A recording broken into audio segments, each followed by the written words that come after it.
Hey, welcome everybody. It just occurred to me I should have had a different intro because today is a really interesting show. We are simulcasting this show. I'm Cohn, that's Scott Kennedy. You can watch us on my YouTube channel. You can watch us on his YouTube channel. Scott covers the Falcons very closely. I cover the 49ers, and we're going to interview each other today about the other person's team. Scott, how are you?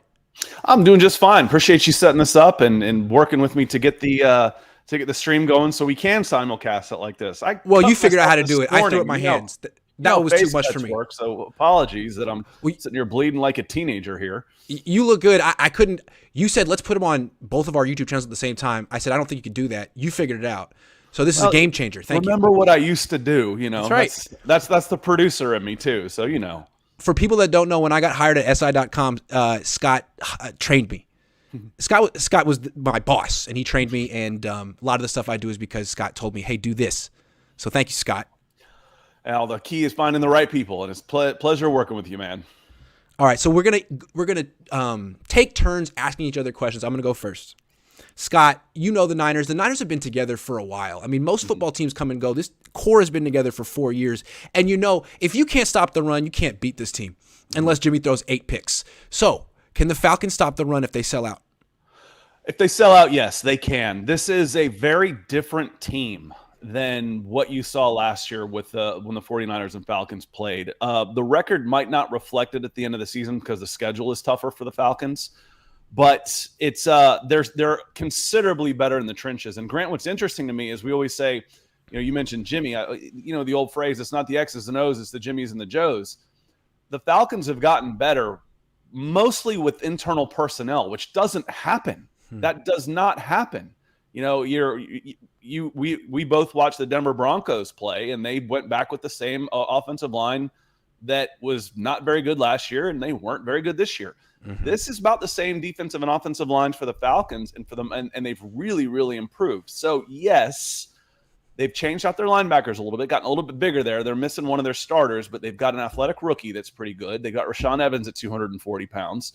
Grady Jarrett is playing like a Pro Bowler, and the revelation on this defensive line is Taquan Graham, a second-year guy, fourth or fifth round pick out of Texas last year, and he is playing really, really well. So yes, when they decide to sell out one way or another, they can get stops.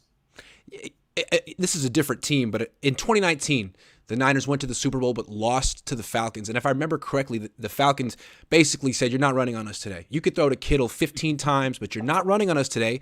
And the Niners lost. It's a good way to attack them. Make them do what they don't want to do. Yeah, and I've kind of said watching the 49ers, and I'm interested in your take on this because I know you're not much of a Jimmy Garoppolo fan, but first-year quarterbacks struggle. My take on the Trey Lance injury was in the short term, this was going to be a more dangerous football team. Has that played out that way, or do you think they're still winning despite Jimmy Garoppolo? Or, you know, we've seen young quarterbacks, and it seems like it's getting harder and harder. I get tired of people saying, "Oh, that class was so overhyped, they're bust." They're young. They're young, and most of them are getting drafted to bad teams. Of course, they're going to struggle. Let's give them a chance. So, getting Trey Lance going and early, I felt like this could be a better team in the short term with Jimmy Garoppolo. What do you think? Have you seen that play out?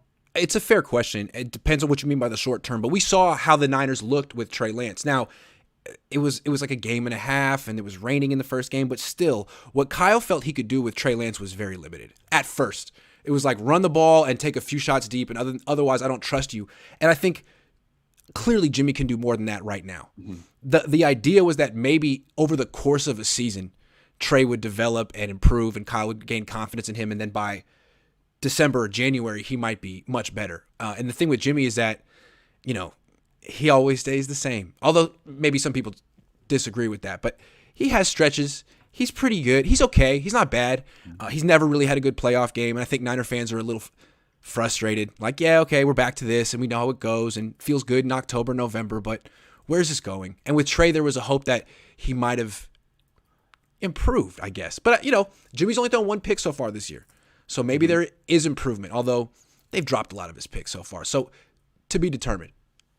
So let me introduce myself real quick. We're on, and for those of you, I know some folks are coming in on my channel too, because we are simulcasting. My name is Scott Kennedy, and this is Grant Cohn. Grant covers the San Francisco 49ers and has done much more than that in the past. Was former director of scouting at scout.com back in the day, managing editor through Scout 24/7, helped put together the network with guys like Grant at SI, have gotten back into content. I've done a lot of NFL draft in the past. Growing up a Falcons fan in the 80s and Braves fan for that matter in Atlanta, I became a fan of the process because my team stunk. So I really became a fan of the general manager process, the draft, the free agencies, maybe not as much, but definitely the draft and the scouting and finding the next guys. And I've gotten back into content in the last year or so and had a lot of fun covering these teams, do some work with the Broncos, do some work with the Falcons. And like I said, I really enjoy the process of team building, California Bears. So thanks for the question. That's who I am. Yeah, I mean, if you're a diehard Falcons fan, you got to really like football. You got to really like football. I mean, I'm saying, because there's a lot of like diehard Niner fans that are just here because they won Super Bowls at a certain point in their life, and it's like an emotional thing. But not with you. You know, this is it's tough. And frankly, as I've gotten older, you know, I was a bigger fan in the 90s and stuff. That was before I turned this into a profession too. I've been working, professionally in sports media for 20 years. But I'm telling you, 2016 took a little bit of life out of you. Yeah. The 28-3 and then turn around and hire Steve Sarkisian. It's tough. That challenged your ability to cope after something like that. So, but then I've poured my effort into other things. I've got, a 13 and 11-year-old who both play sports. That stuff matters a lot more than this. This is work. This is fun. This is, you enjoy what you do, you'll never work another day in your life, right? Well, maybe this is the Falcons' year. Let me ask you one more question about their defense, then I'm going to get to their offense. So we talked about their run defense. It's clear that they have a really, really good cornerback, A.J. Terrell. Niners could have had him. But they took Javon Kinlaw instead. Jury's out. But with Terrell, is he going to be following Deebo Samuel? Does he play one side of the field? Because it seems like he could actually shut down whoever he covers. That's a good question. I think they've put more on his plate this year. And, if you look at PFF or however you look, definitely has given up more yards than he did basically last year. He's had more big plays go against him. But if you watch those, he's been in really good coverage. Michael Thomas had two touchdowns against him for the Saints in game one. And a big physical receiver gets a perfect throw and makes a play. I don't care who's covering him. It doesn't matter. This is an offensive game. And that's kind of what's happened to him. It's not like he's way out of position. What's going on with him? No, guys have just made some plays. That happens. I don't know if they will use him to shadow Deebo, something like that. I think they would try more and bracket and zone him. Okay. Especially when Deebo's lining up all over the place. When he's standing in a shotgun next to Garoppolo as a running back, then what? You better have somebody ready to cover him on both sides and up the middle, because you can't. And the biggest issue with Deebo is tackling him anyway. Exactly. You can't spy him, but he's pretty physical. He'll get in there and hit some folks. I think he knocked himself silly in one of the games earlier this year. And then Casey Hayward is starting to play well. He was an old head brought in, and a very good upgrade over Fabian Moreau, who was just horrendous for the Falcons last year. UCLA, poor guy. Competent player on the other side. Yeah. Okay. Well, what happened last week was the Niners ran the ball well against Carolina. Kittle had some catches early on, but Ayuk and Deebo really didn't do anything in the first half because J.C. Horn, I forget who the other corner is, but J.C. Horn was just dominating the 49ers. Then he left the game with a hip injury, and finally Ayuk started getting going. But as good as the Niners wide receivers are, I think A.J. Terrell might be in a class above them. So depending on how they use him, they might be able to take one of those guys out of the game. A.J. Terrell's a building block for this team. There are a few. Basically, everybody on this Falcons team is either on a one-year deal or a rookie contract. That's just the way they've had to do it because of the salary cap hell they've had. Grant, they've only got $108 million on the field. So it's basically really, yeah. Is that the league low? In active contracts, it's only about $108 million. They've got So about they're sort of in a $80 million purgatory right dead now. cap. Matt Ryan, Julio Jones. They just got another $10 million dead cap hit when they moved Deion Jones. So everything on this team has been building to next year. So you're a year away. The Falcons are 2-3. Okay. But they have played really, really well. They have. Considering they've got half a team. Right. I mean, they went down to the wire with the Bucks. They beat the Browns. They beat the Seahawks. They went down to the wire with the Rams. Yep. Yeah, and then they blew a lead against the Saints. You know, so Yeah. they've been in 5 one-score games so far, and they're 2-3. Oh, I see. So Niner fans, the Niners just destroy. The Niners are coming off 2 double-digit wins, and I think at this point, Niner fans are expecting that every week. And you're saying this could be a little bit closer. I mean, that's the Falcons' pattern. The 49ers' depth, we won't necessarily get into a prediction just yet, but the 49ers are a better roster, no doubt about it. Of course. But this Falcons team is stronger in the trenches than you saw last year. Last year I did a quick video based on, why do the Falcons struggle so much in the red zone? And I brought up a red zone series with the 49ers where they dropped 9 into coverage because the two defensive tackles basically stood up and dropped 3 yards back. So they're covering the short crossing routes. You rush two edges. Bosa, I can't remember who the other one was. It wasn't Armstead, but it was two edges coming in.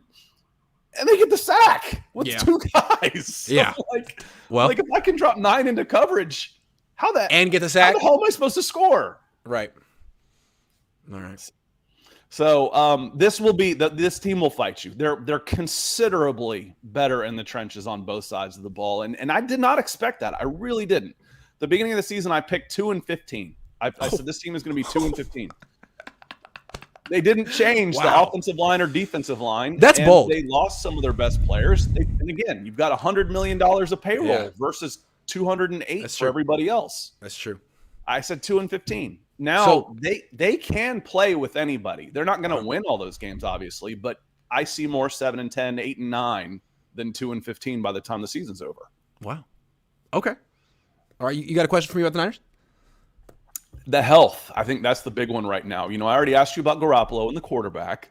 Like I said, I gave you my thoughts on Garoppolo, and I'm interested to see how it – and then, he went and kind of had a really poor game against the Broncos. I'm gassing him up, and he didn't play very well against the Broncos. But the injuries, I think, are the big one. I mentioned Armstead. You've got some defensive backs out. The Falcons' offense, again, they're a lot of smoke and mirrors because they don't have a lot of depth. What does your depth look like? Where are some of the injuries that you're concerned about coming in? The Niners have terrific depth, but they don't have a lot of starters right now. I mean, Bosa probably won't play. Armstead won't play. Kinlaw won't play. That's 3 starting defensive linemen.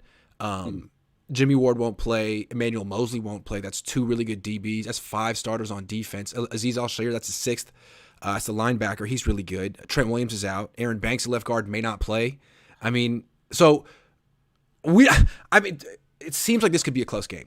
I think everyone would pick the Niners to win this game, but you start taking away Bosa and all these guys, they're still a really good team. They're still a really good team. They're going to have a good pass rush, but this is a good time to face the 49ers from the Falcons' perspective. I mean, this is like the B team. Well, and what's interesting, the Falcons will run at you. I know this 49ers defense is really good, but you're talking about them being, as banged up as they are.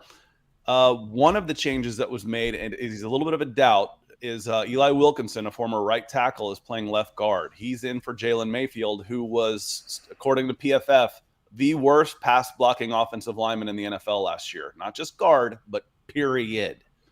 Wilkinson's been okay. Well, okay is a huge step in the right direction. He was out. He missed a game for personal reasons, I think it was, and Colby Gossett came in. Caleb McGarry at right tackle is the matchup that absolutely scared the bejesus out of you last year. And all of a sudden, Colby Gossett, who doesn't have his 5th-year option picked up, is now in a contract year. And Caleb McGarry is playing really, really well at right tackle. You're like, Part of you is like, okay, great. He's playing well. Damn it. Why now? It's been 4 years, man. So the offensive line all of a sudden is punching above its weight.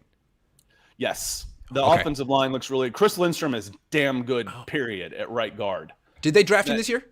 No, he is in his 4th year also. Okay. Him and McGarry were both taken 19, 20, 21, 22, and 19. Okay.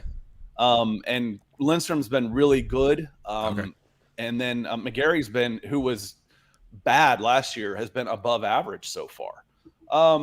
I saw a comment here from Robert Davis, says literally our backup D line is better than Atlanta's starting line.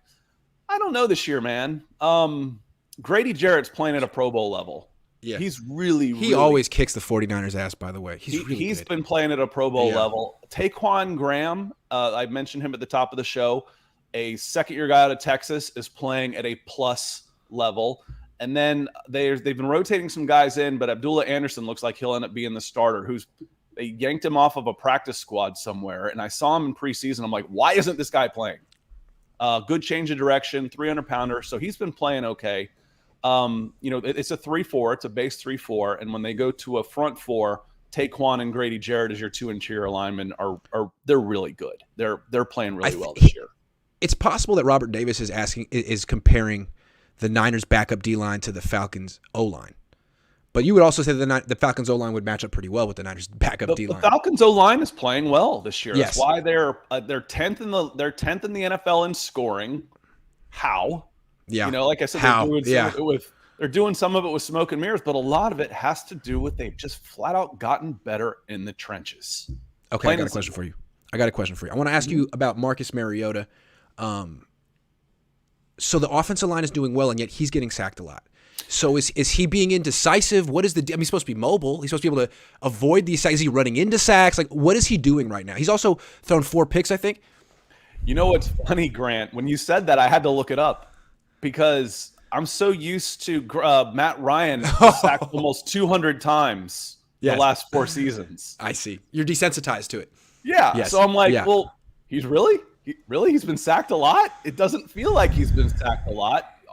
Considerably, speaking, just like last year, the Falcons aren't getting much of a pass rush. The Falcons had 18 sacks last year. That was 11 below the next worst team. So that they've got 8 or 9 feels like a grits blitz coming in. So Mariota, the pocket presence, he wants to extend plays, and he's super mobile. So he will try and extend plays and run out, and you're going to give up more sacks that way. But as far as straight, having guys coming right at me and I don't have any time, that's not happening this year. He's got time to throw for the most part. As he extends plays, he gets into some danger. How good is he at extending plays? I say he's really good at extending plays, not prime Russell Wilson or Steve Young extending plays, but he's solid at them. But the thing is I like to say that Marcus Mariota right now is bracketing really competent quarterback play with disasters. Oof. So if he can avoid, he's making plays for both teams. Yeah, if he avoids the big negative play, then he's good. But that's a big if. He's putting it on the turf in crucial situations at least once a game. Here's the thing with the Niners defense. It's terrific. You've seen it for years. But it's this wide 9, like everyone just tee off on the quarterback at his launch point. And against pocket quarterbacks, they're great. But if a quarterback can extend a play and get out of the pocket, the Niners defense, well, any defense struggles. But that's when the Niners have lost. Like, they lost to just the offense that scored the most against the Niners this year is Chicago. With their 19 points, because Justin Fields got out of the pocket 3-4 times and made big plays. Otherwise, you're not going to do much. You're going to just be checking down all day, and it's very grueling. I don't think Mariota's got in him. Mariota is probably a little bit better version of Justin Fields right now. Okay. Well, that gives you a chance. Yeah, with the mobility, watching Justin Fields yesterday, he's making plays with his legs, misses a layup for a touchdown, and they end up not getting any points out of it yesterday, and then get stopped on 4th and 1. Mariota's going to make that pass. So Mariota, if you've seen Justin Fields, he's not quite as dynamic, but Mariota can fly. I mean, that's one of the reasons the running game is doing well, is because he is a threat in a read option. When if you crash down on the running back, he's going to take it off tackle and he's going to pick up 15 to 20 yards in a hurry. The problem is he's also put it on the turf a few times. So, like I said, that's where you gotta be careful on that. Josue says, Grant, give me a kiss.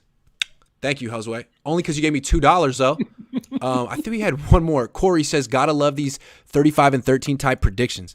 Niners are 29th in scoring and have already lost 2 of the worst teams in the league. Slow the hype. Yeah, this kind of seems like it's going to be a close game. Yeah, when you look at it with a team like this, you look at the 49ers with their defense, they're going to keep you in every game. Doesn't matter who you're playing. But their offense right now isn't good enough to then absolutely put away some of the lower teams. I mean, you beat the brakes off the Panthers, but that team they're already in vacation mode. And there were turnovers in that game. There was a pick six that Baker Mayfield threw, and they turned it over on downs from their 9-yard line late in the game. It led to a touchdown. Like, only way the Niners are going to score more than 23 points is if they score some with their defense and special teams. I don't know. I mean, the Falcons, like I said, they kind of have to get by with smoke and mirrors. So against the Saints in the first game, they shut down the Saints in the first half, and then Jameis Winston, who has a career about 115 quarterback rating against the Falcons, went off. Going against Tom Brady, the one guy who will take death by inches. He will take 10 yards, 10 yards at a time. Has 295 yards in the first half. Zilch. It shut him down in the second half. Yeah. So you will get your chances. Wait till they see Jimmy Garoppolo, though. He's like Tom Brady, but better. Better. I don't even know better. That's even say better looking. That might be, what's your personal preference. They're both, they're both, on the plus end of, I walk into a room, I'm like, okay, I'm going for second at best here. All right, I got another question for you, if you don't mind. Kyle Pitts was one of my favorite players coming out of college in a long time. And when he faced the Niners last year, I thought he played well. So far, they're having a tough time getting him the ball. What's the deal? And do you expect him to have a big game this week? I don't expect him to have a big game this week. He's still questionable. Wow. So he's battling a hamstring, and he did not play last week. So I don't know how effective he will be this week at all. Did he not have a good offseason? Did he come in out of shape? What is his deal? No, it's just that it's him and Drake London, who is a rookie. And it's like, you know what? I'm going to let the rookie beat us. They're both super young. I think his birthday was this month, I believe. Yeah. So I think he just turned 22. Kyle Pitts just turned 22 years old. Drake London is 21 years old. These are kids. Like I said, everybody on the Falcons, they're either on a one-year deal or they're on rookie contracts. This is a team that is on the ascendancy, but they're not there yet by any stretch. This is a low point on their roster for talent. Got it. But Pitts is being bracketed, double, triple covered. There was who else are you going to cover? One of my favorite videos last year was Grady Jarrett was mic'd up and he gets triple teamed. And he goes, "Damn, y'all don't have anybody else to block?" And my immediate thought was, no. That's the whole point. Yeah. Yeah. They don't. So you've got Kyle Pitts and then and Cordell Patterson's out. Cordell Patterson is very similar to Deebo. He's so good. Love him. He's so good. Love him. He's not quite the receiver. Deebo is a legit 1,000-yard receiver. Cordell never was, but he's an angry runner, and that's why he's hurting himself at 30-something years old. Yeah, you're right. But Drake London is really your only guy that scares you on offense with Pitts out. And Drake London's been really, really good. Well, I want to talk about these two guys because they're very interesting matchups. Starting with Pitts. Normally, you don't really think about tight ends hurting the Niners in the pass game because the Niners have Jimmy Ward, and he's just phenomenal in man-to-man coverage against tight ends, but he's not playing. They brought him back. He broke his hand. He's out again, and all of a sudden, a good tight end might be – I don't know how the Niners match up. I mean, they don't match up with Kyle Pitts' athleticism. But one guy doesn't match up with Kyle Pitts, period. No! So that's really interesting. If they could figure out how to get him the ball, and if he's healthy enough, he could actually get his season going this week. And then with Drake London, the Niners had two really good corners going into last week, but now Mosley's out, and I don't know who's going to start opposite Charvarius Ward. Charvarius Ward probably would do a good job against London, but if the option is 5'9" Diamador Lenore from Oregon, can he match up with Drake London? Drake London he's got really good body control. He's a former basketball player, so he knows how to rebound, and that's basically what it looks like he's doing. He had a play the other day. He's 6'5". He had a play last week where he, on a quick out, where he reaches out, grabs a thing down low one-handed and brings it in. He reaches over somebody and brings it in two hands. He's got really strong hands. I was very critical of the taking another pass catcher when you have so many foundational holes on this team. But if you keep stacking up good players, that's okay. You'll be fine in the long run. Drake London looks like a hit. Kyle Pitts looks like a hit. But no, I don't expect Kyle Pitts to be a significant weapon against the 49ers this week because he ain't healthy. I see. So what the Falcons are doing right now is they're impressing people, but really they know their window doesn't even start until next year. Like Mariota isn't going to be their quarterback. They're building a very young team, and they'll get the quarterback eventually. And this wasn't the year to get it, right? Because it wasn't a quarterback draft. Yeah, they didn't like who they had. But the thing is Desmond Ridder, he fell to the third round. There's a lot of people saying, okay, maybe week 8 against the Carolina Panthers, because the Falcons they're underdogs against the 49ers. Okay. So you come out at 2-4. Then you got to go on the road to Cincinnati. All right. I'm looking at 2-5. Right. What am I still holding on to Marcus Mariota for? I'm thinking, okay, let's see what Desmond Ridder has. Let's go into next year where the quarterback draft class is a little bit better, and I'm going to have $100 million in free agent money to start building. Grant, I think the Falcons have 6 players on the active roster making more than $4 million. 6. So if they can compete this year and show that they're like an up-and-coming team, then they could be a free agent destination. Everything could change very quickly for this team. It's a culture. It's a culture change is what it is. So that's what they're establishing the culture right now. And the culture is we compete. Basically. We compete every week. Excuses. Right. Yes, we know we've got. They won't say it. You weren't allowed to say rebuild at Flowery Ranch last year, even though it is. Arthur Smith essentially took on a 2-year rebuild. Well, Kyle Shanahan sort of did this. He didn't have all this dead cap, but he had scorched earth. Tear down. They don't start rebuilding until 2023. See, Kyle got scorched earth, which is better than dead cap and a tear down, right? It had already been torn down. Yeah. Yeah. All right, so it sounds like you're picking the Niners to win this game. Oh, I think I'd pick the 49ers. I haven't picked the Falcons to win a game yet, just because. But they're again, I like what I see based on the improvement in the trenches. But if Kyle Pitts and Cordell Patterson aren't out there, now you're down to Drake London. Olamide Zaccheaus was a 4 last year. He's your number 2. You've got 2 running backs that have maybe 40 carries between them in their careers. And Marcus Mariota, a journeyman guy. I mean, like I said, you start rolling down this, and you're like, how are they even staying in games? And if you're a Falcons fan, it should make you feel really good about the staff that's in place and that they are able to patchwork together enough of a roster to be competitive every single week. But no, the 49ers, they're a better team, a better roster, and they should win this game. Well, if the Falcons keep this one close, that'll probably be a big boost to them. I wonder how the Niners will feel if they win a squeaker against the Atlanta Falcons. But there's so many injuries, I guess, a win's a win. They'll feel pretty good. They'll feel pretty good. The Falcons were robbed of a chance. They're the Atlanta Falcons. I'm not going to say they were going to go down and what score. What happened last week was disgusting. It was disgraceful. It was disgraceful. They were robbed of a chance in order to go and try and win a game that they were trailing 21-0 to Tampa Bay on the road. Because the NFL's trying to make it seem like they're protecting quarterbacks. They were getting the doors blown off them in LA and came back and had the ball and a chance to win at the end. This isn't an easy W for anybody right now. And if San Francisco comes away with the win, they are favored to do so. It doesn't matter how. They should feel good about it. Here's how you beat the Niners. Just don't beat yourself. Baker Mayfield threw a pick 6. That was the game. Even if you suck on offense, go back and watch what Denver did. Denver did nothing on offense the entire game, but they just hung around and they let Jimmy beat himself. And Jimmy will do it. You know what Denver did? They played great defense, and they had a punter that was dropping it in like a pitching wedge. All day. If the Falcons can do that, they got a chance, because everyone's acting like Jimmy's turned a new leaf, maybe, but he threw one that hit a Panthers DB in the chest last week. You just got to catch the ones that he gives to you, and don't beat yourself, because you're not going to beat the Niners, but they can beat themselves, and they do it. They've done it twice this year already. That's the way I look at it. Yeah, I mean, like you said, if you can lose to the Bears, you can lose to anybody. Oh yeah. No. Oh, yeah.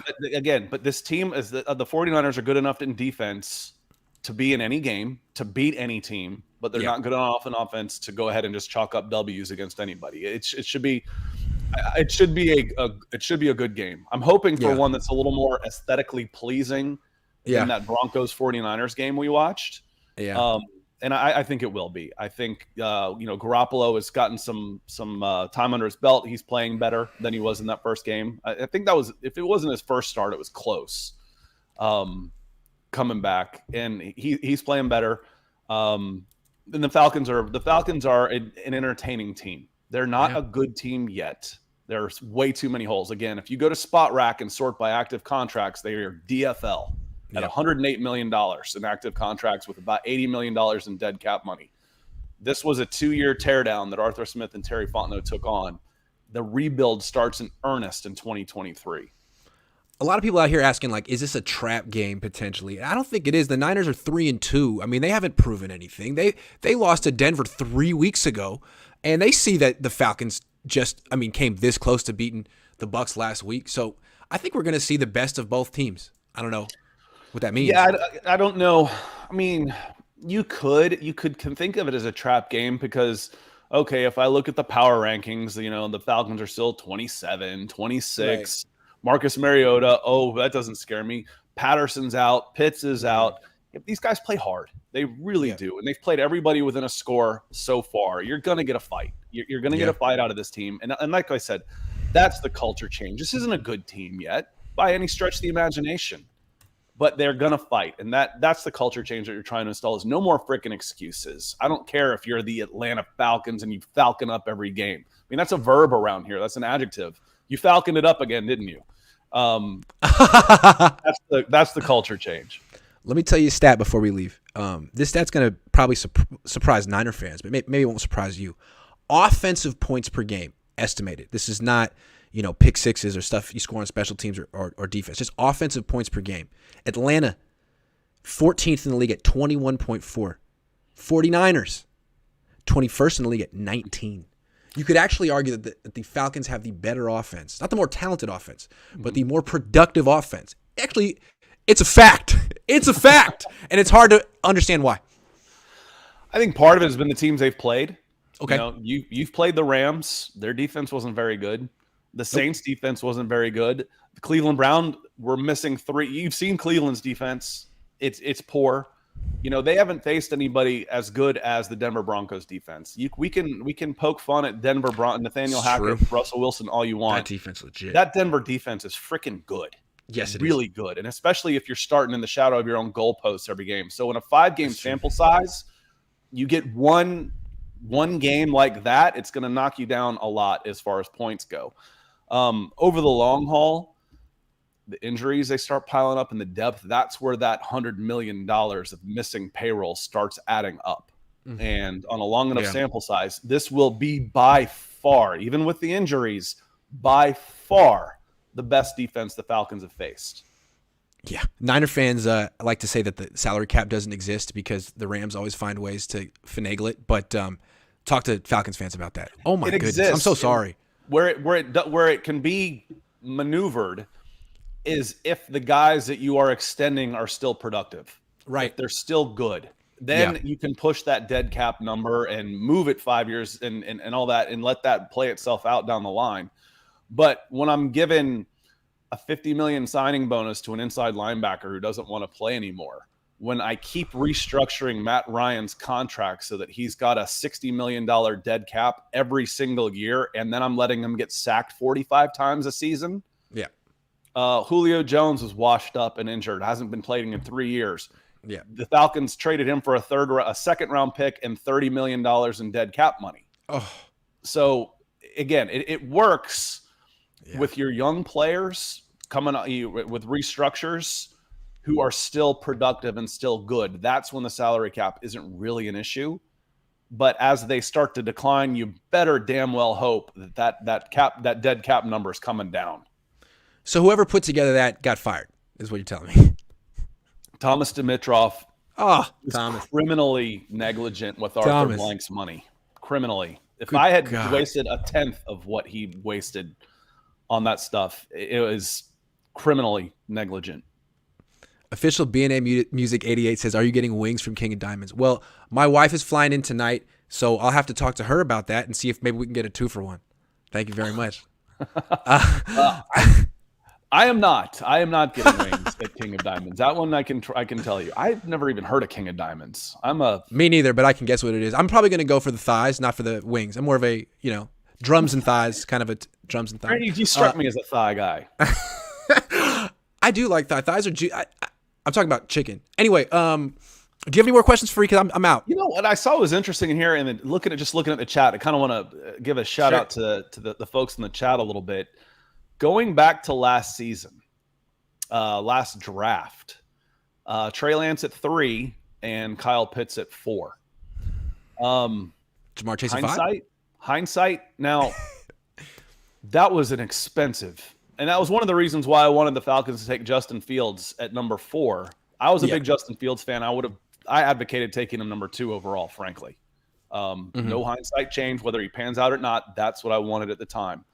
One of the reasons why is because it is so GD expensive to get a quarterback. Ask the 49ers. That was an expensive deal.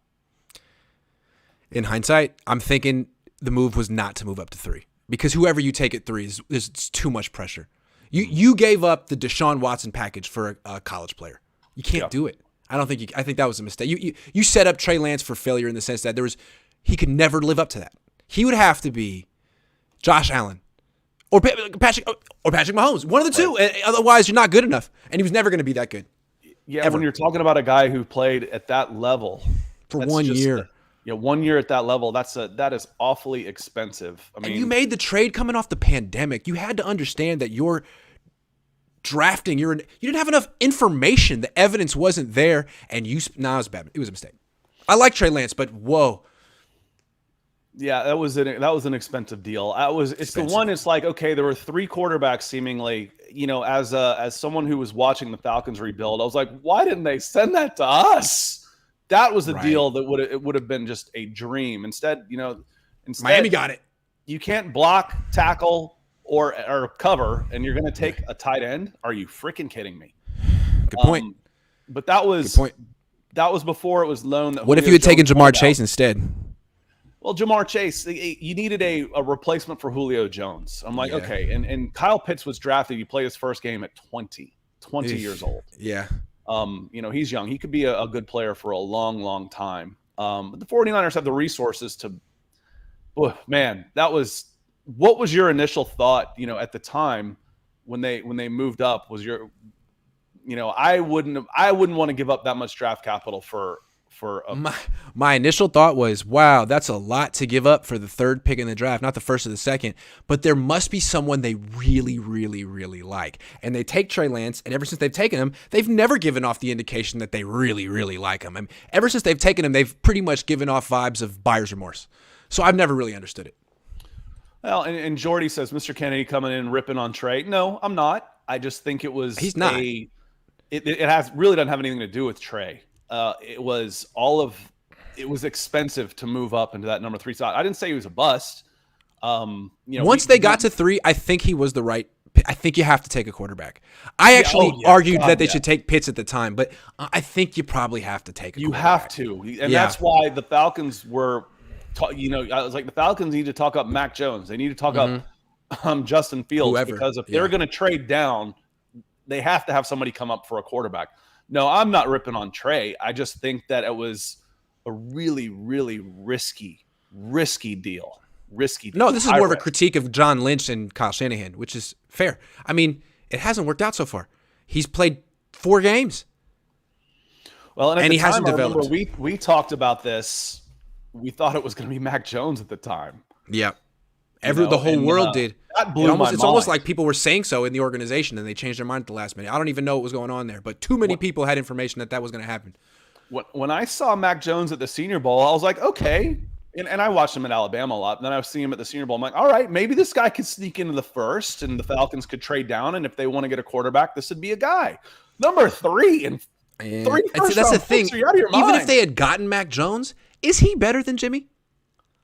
Is Mac Jones? Mac Jones was a solid quarterback who went to the best team of the rookies. Of course, you're trying to replace Jimmy Garoppolo, and you bring in the next Jimmy Garoppolo. Like, what did you do? They couldn't take Mac Jones. To me, was far and away number 1. was an Yep. easy number one, and then I probably I would have gone Justin Fields next. Well, so everyone's like pretty much writing off Justin Fields. I think it's unfair. He may never work out, but that might be the Bears' fault. What if he had gone to Philly? You're telling me he couldn't do what Jalen Hurts is doing right now if he were on a good team with good coach? Same with Trey Lance. I feel like there are certain ways to develop quarterbacks like this, and certain teams get it and certain teams don't. Philly gets it. And if Jalen Hurts I saw Jalen Hurts in college. He's not great. He's really good now, though. I feel like Justin Fields could do the same thing if he'd been developed the same way. Yeah, I did something like this with a Bears group, and they were, I just mentioned criminal negligence for Thomas Dimitroff and the Atlanta Falcons. That's how they feel about the Chicago Bears coaching staff last year. Yeah. And Justin Fields. And I think the 49ers did it the right way, honestly. Yeah. By letting Trey Lance sit a year and having a good quarterback, and then saying, okay, we're going to move on. You're our guy. You've had a year in this, basically a redshirt season. I think they did do it the right way. It's just unfortunate he got hurt. I would have loved to see his arc. Yeah. We were all looking forward to it. Here's my theory. They had a plan for Trey. You saw it last year when he came in week 16 against the Texans. He wasn't running quarterback power. He was running the offense, and he won. And what happened was he didn't play that well in training camp. I think his completion percentage was probably 54. But in hindsight, I think the Niners overreacted. Look at this defense. This defense is really tough on everyone they face. And I think they're like, oh, God, this guy can't throw. All right, let's just run around for a little bit, and then he'll gain confidence in his arm. He just was going against the best defense in the league. The Niners panicked a little bit and ran him too much to start the season. I think it was a mistake. I think that was a big mistake there. But I'm just saying on the big picture, not putting him in right away and letting him get his feet wet before saying, okay, you're the guy, I think was the right way. Also, Justin Fields, his number one receiver is Dante Pettis. Guy has no chance. Nothing against Dante Pettis. And that was kind of their point. Yeah. That was kind of their point. It's like, who's he supposed to throw to? That said, like I said, he had a layup. It was a nice little play action. Tight end leaks into the backside of the end zone, and it's a free throw. And oh God, he overthrew him. It's just amazing to see these quarterbacks lose confidence in 2 years. I mean, this is a guy who never lost in college. Great athlete. 2 years on the Chicago Bears, and he's missing layups. Like, yeah, that's what the Bears do to you. That's what they do to you. They've been doing that to quarterbacks since 1965. Sorry. And that's the biggest fear. It's like when you have Trevor Lawrence going to the Jaguars. You're like, these guys going to bad teams. Like, you're going to get the hell beat out of them. That's why I just said. And the thing is, Trey Lance went to a good team. The 49ers traded up. It was a different kind of pressure on the Niners. He didn't get drafted by the third worst team in the NFL. No. The thing with Trey, it's not you're going to lose your confidence. It's you can't develop. You cannot develop. The team is ready. You're replacing an established quarterback. You have to be better than Jimmy from day one. And that was hard. Because it seems like a project like that was never going to be better than Jimmy from day one. But you had to sort of go with the process, like the Bills did with Josh Allen. You have to commit to it. Well, you know how it goes. If I'm going to give up 3 first-round picks, by God, he's going to play. Exactly. But the Niners never committed to it like that. Anyway, he's definitely when they kept Jimmy on the team as a backup, it kind of felt like a hedge. And at the Oscar time, comes in with a super. Oscar, appreciate you coming in. Thank you, Oscar. Do you think the Niners should sit Bosa even if he's at 80%? Grant, what do you think? I do. I would too. I do. I mean, on turf, he's had this issue came on turf last week. He tore his ACL on turf. I would be careful with him this week. It's just the Falcons. Sorry. I would say 80%. You can beat the Falcons without Bosa, but you're not going to reach the goals that you want as a team without him. Right. So even if you're 3-3 coming out of this week and he is 100% coming out of this week, worth it. But you don't need Bosa to beat the Atlanta Falcons. You're going to need him to reach your goals for the season. Also, the 49ers, more than I feel like any other team in the NFL, has this setback problem where a guy's hurt and then he's recovering and then he's either in a practice or a game. He had a setback. He got hurt. It's like they keep bringing guys back too quickly. Don't do it. It happened with Eric Armstead. Eric Armstead had a foot issue. They brought him back and then boom, foot and ankle. And now he doesn't even practice anymore. So don't do that. Real quick story on Eric Armstead. I told you I was director of scouting for high school to college, so for college football recruiting for about 10 years. And when Eric Armstead was coming out, we had him number 1 in the country as an offensive tackle. Oh, He would have been just an that absolute. is so interesting. He did well. I mean, he would be so much better as an offensive tackle. But he's done well. He's made his millions. He made some money. Draft pick, but my made God, some money. He's never gone to a Pro Bowl. He's never gone to a Pro Bowl. And the way I look at Eric Armstead, good run defender. But, I mean, you can make so much more money as a pass protector than as a run defender. He's not a pass rusher. He had 1 year of production. Man, he should have been an offensive tackle. Basketball player with length and feet. Football would be better if some of these athletes played offensive line. Because the athleticism disparity between O-line and just beautiful. Thing of beauty. Kinlaw should be an offensive lineman. Armstead should be an offensive lineman. Because really, on third down, you just need like 4 DNs on the field. That's what the Niners do now. They got Drake Jackson and Amenahu in the. You don't need guys like Armstead on the field on third down. You really don't. Oh, that said, it's a tough game. It is. And if your heart's not in it, you're not going to succeed. And his heart was not in playing offensive tackle. But my God, he was so. I just feel like his heart isn't playing in defensive tackle all the time either. I'm sorry. He was so good. The thing about Eric is that he is the best athlete on the field all the time. But he has like 4 good games a year. And when he does it, it's like, yeah, why don't you dominate like that every week? And like in the NFC Championship game, he was dominating down the stretch. Then the NFC Championship game, he had no statistics. He didn't even register. It was like, Eric, you're way too good to have no sacks, no quarterback hits, nothing, no tackles. I don't know. His conundrum. But that's good. That's a good story. Tony says Carson Wentz would be a great tackle. Why does every coach hate Carson Wentz? What is the deal with Carson Wentz? I don't know. I've seen some people just say he just doesn't particularly put in the work. Oh, that'll do. It's just like, yeah, dude, this is what we're gonna do. Like, just kind of whatever. And he doesn't necessarily put in the work at the quarterback, and you can't trust him to not throw interceptions. For one thing, I saw that play, where he comes in and blocks Roquan Smith yesterday. I'm like, man. I'm still bitter about the roughing the passer stuff. I'm like, if he comes out there and Roquan digs his shoulder in and launches him into the stands, he's probably suspended. It's ridiculous. Right. But that's football. And the thing that killed me about the Tom Brady thing is like, they weren't protecting him because they want to protect quarterbacks. They're protecting him because it's Tom Brady. We saw what they felt about Tua or other running quarterbacks. There's a whole scale of how important you are to the league and how much they protect you. Tom, you can't really touch him. And that's why he's playing at 45 years old. Right there. It's crazy. It's a shame. All right. Yeah, you're old enough to remember. I didn't realize Joe Theismann played until he was like 37. I thought his career was ended a little earlier. I'm like, okay, that as small as he was, as tough as he was, his career wasn't exactly cut short by that injury. He was 36, 37 years old.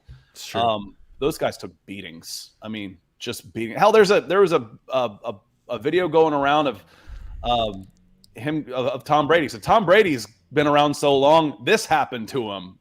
He gets his helmet knocked flying as he came running wide. I'm like, yeah, it's a different game. When I was a kid, I was a fan of Steve Young in the 90s Niners. And being a fan of like Steve in his 30s was just being a little kid watching him get his ass kicked. I mean, he was great, but it was just, oh my God, is he going to get up, Dad? Is he okay? Steve, it was like really upsetting. And then when his career ended, it was really upsetting. I mean, he was out. That was tough. I was like, I don't think I'm ever playing this sport. I don't want to play it. It's for the better, but there is an overcorrection. That was this weekend was pretty ridiculous. It was. Everyone, thank you for watching. If you watching from Scott's YouTube channel, it was nice to meet you. This was the first simulcast I've ever done, and I think it was a lot of fun. Scott, this was great. Thank you. I learned a lot about the Falcons today. Appreciate you setting up, and have a good time in Atlanta. And hopefully the weather will be nice for you, and you'll have a good time at the Dome. Again, just quick, I expect San Francisco to win a hard-fought, even if there's long stretches. The Falcons have gone long stretches where they look like they're either going to run away or get run away from. And at the end, there's final possession type of game. They're not great in the red zone. I would expect a lot of field goals. You're looking something like 19-16, one of those odd scores again. 19-16. I would love to see the 49ers fans melt down just in the middle of a close game. That'll be fun. 19-16. I like it. Whew. Thank you very much, everyone. Have a good weekend.